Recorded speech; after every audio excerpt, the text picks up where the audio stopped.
Hi, folks. I'm Larry Winget, the pit bull of personal development and six-time New York Times Wall Street Journal best-selling author. Today, I am joined by Dr. Terry Wager and Christine McGinley, and they're going to tell us about their business and what they do to work with people. So our business is Generator Coaching and Consulting, and we work with people, consulting them on exactly where they are, where they want to go, and help them actually put a plan together to build their business to the income that they're looking for. That's exactly what we do. We like to work with bigger businesses that have team or are looking to grow their team and establishing where they're going as a collective group. And a lot of entrepreneurs, solopreneurs are also needing to know where to go and how to get there. So we like to put it in manageable steps that get them there quicker and faster. What keeps people from achieving most of the goals that they set out, or their dreams and all that stuff everybody talks about? What holds most people back? The trash on the track, the stuff in their head, they're listening to themselves. We actually wrote a book with your help, Larry, called Quit Taking Your Own Bad Advice, How to Stop Overthinking and Start Following the Brilliance of Others. And what we find is really, that's the key. You mean people actually take their own bad advice?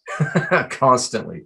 On all areas. They are taking their bad advice about what to eat, what to do next, when to sleep or not to sleep. They are draining themselves, and just reach out and look for somebody that has done it before. Not just what the gurus and the all the famous people, what are they doing? What are they doing? No, take a look. What are the results? Are they producing? Is that what you're looking for? Are you in a position that you can take those right steps at the right time? I discovered that there are so many people just chasing another guru, another coach, and they get so caught up and, well, that didn't work. Let me go do this. And this didn't work. Let me go do that. And so, no, I was right on my own. What are you finding?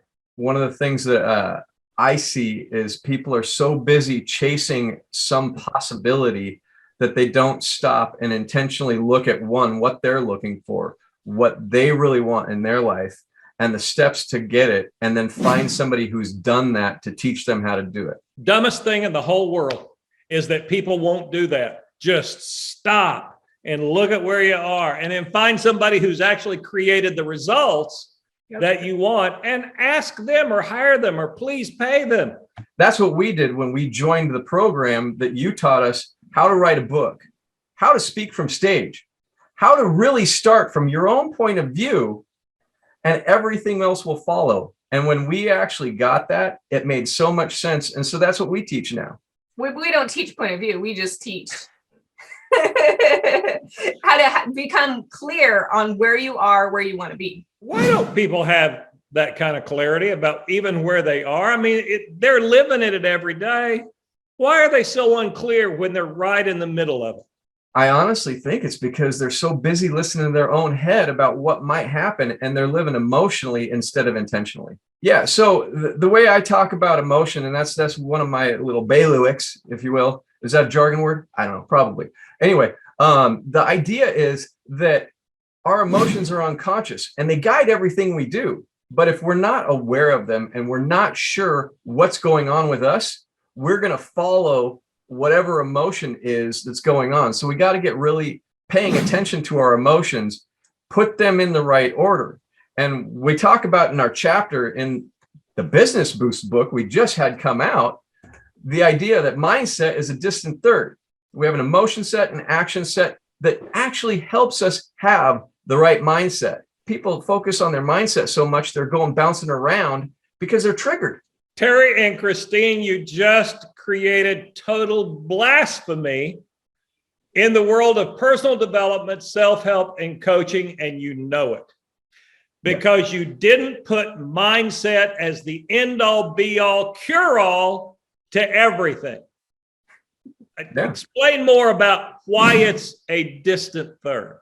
Terry kind of just set us up that it's the distant third because it's the result of understanding the emotion, the experience that you've had in the past that you're experiencing right now, and then applying that action. What action is going to drive the result? And then identifying what's holding you back from really getting that result of what you want in your life. And that's going to reflect in your mindset, your thinking, your actions. But Terry has a little more piece that he'll add to that. One of the things that I always think about is mindset is a result of the emotions. And so it's what we see. We see people with their mindset. We see people moving forward. We see people hesitating, procrastinating, making excuses. We don't see their emotion. And what we talk about a lot is emotion is the track, and our mindset is the car that runs on the track. And so what happens a lot of times is we sit there and focus on the car running on the track. We never pay attention to that track that moves us in the right direction. Trash on the track. Yeah. What kind of trash gets on the track? The trash on the track is all of the what ifs, the dreaded what ifs. What if this happens? What if that happens? What if my house burns down? She might say this. They may not like me. All kinds of what ifs. And we bought manufacturer. It's like a lie machine strapped to our shoulders.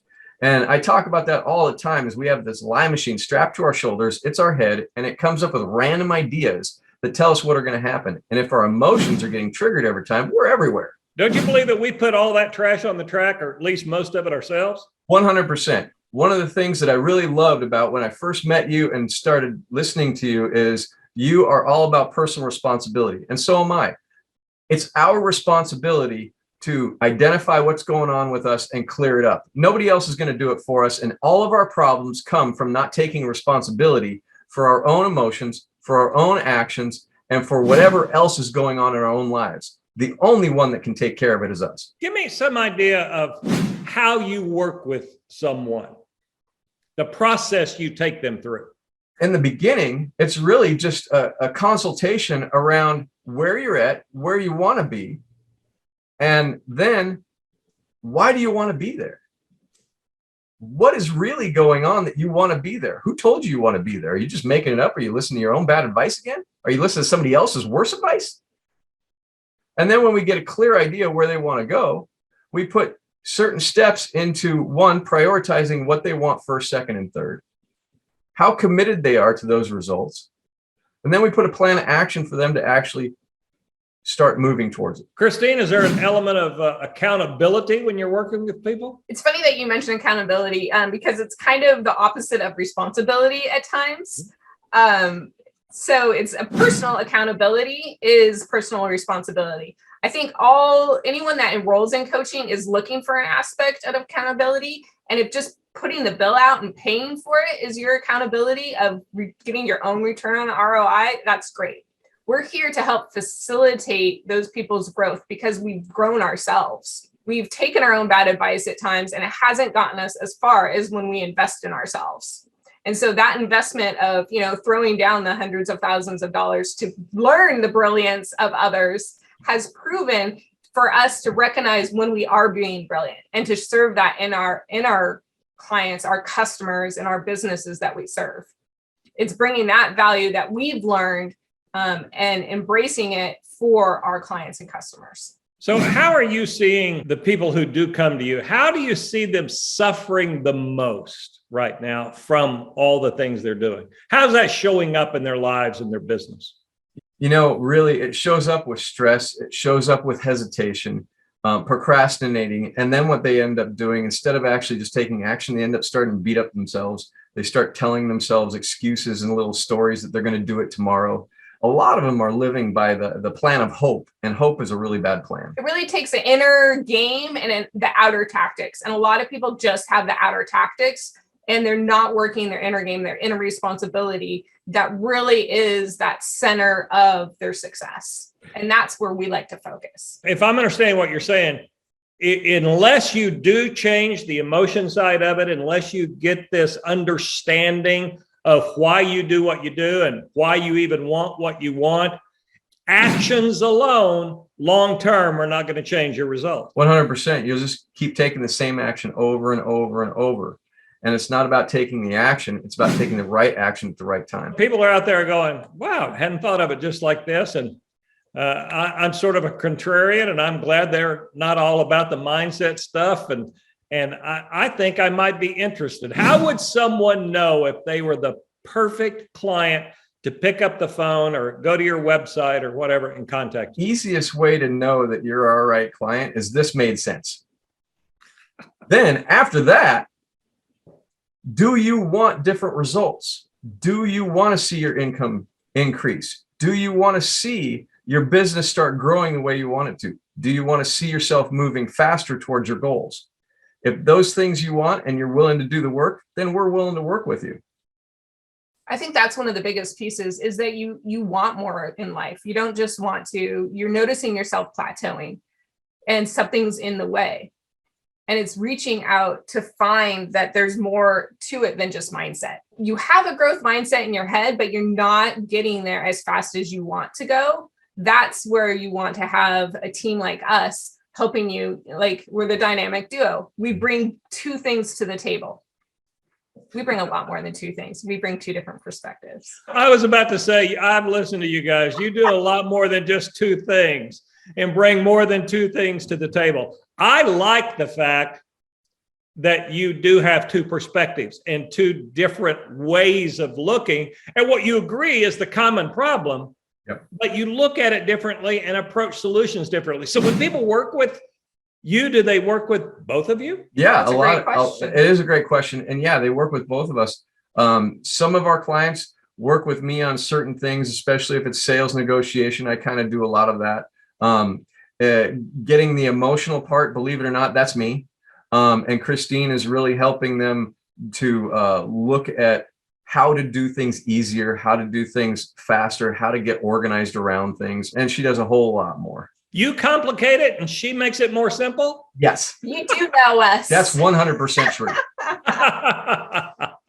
So listen, people are going, all right, I'm interested. And I tell you what, I bet you're fun to work with. And I bet your clients tell you that, don't they? They say we're terrible to work with. We're not entertaining. No. We take ourselves way too seriously. As you see in this interview, we like to have a good time. Everything we do is about having a good time. And when your business is making the money that it's supposed to be making, you have a whole lot better time. Hell yeah. Isn't it a shame that people think growth must constantly be hard and painful? And it can be fun. And every time you see yourself growing and expanding and getting more of what you want, it ought to be a celebration. Yeah. And, you know, one of the things that I rule my life, I have one rule that is like one I will not break. And it's rule 62. Don't take yourself so goddamn seriously, because if you do, no one else will. Well, and I think often I find myself, rule 62, let's go, like to take a step back and to be like, are we taking our own bad advice? Are we not listening to what we really want? And I think that's so important of just taking that step back and rejoicing in what we do have and having the faith in our ability to move forward. People are listening and they're going to be quickly finished with us because we're coming to the end, and they're going to go, okay, I'm going to pick up the phone. I'm going to call them. I'm going to go to your website, generatorcc.com. And now they're saying, I still need something to do. I want to do something right now to start to see some progress in my life. Both of you give me a quick idea that people could do today. The first thing that you could do is pick up the phone and call us. No, I'm just kidding. If you want to do that, that's a very good idea. But other than that, really write a list of what you have priorities and what's one thing you can knock off right now to get it off your plate so you can move further faster. I like what you said, write a list. I think too many people work from thought and not from document. And it does come down sometimes to the good old fashioned pen and paper and write down. I love that idea. I love the pen and paper idea. But my suggestion is take a minute and think about and write about what that is that you truly want out of your business. If we don't know where we want to go or what that money amount is, we can't get there. It's creating the vision, that end point, even if it's what you want to get done at the end of the day. Is there anything you want folks to know right now who are listening to you that I haven't covered with you? Some little one great thing they need to know. If you want the business and life you desire, you got to take the action. And the first action is to really get to know who you are and what you want. Like Christine was saying, you got to do a little bit of looking inside yourself. Otherwise, you're just letting the noise control you. Great ideas. I know everybody is going to want to pick up the phone and call you. You are truly unique in your approach. I like the practicality of your approach. And I'm all about, does it create practical results doesn't make sense. What you're talking about to me makes great sense. I've had a great time talking to you too. Thank you. We've always enjoyed every enjoy minute it. of it, Larry.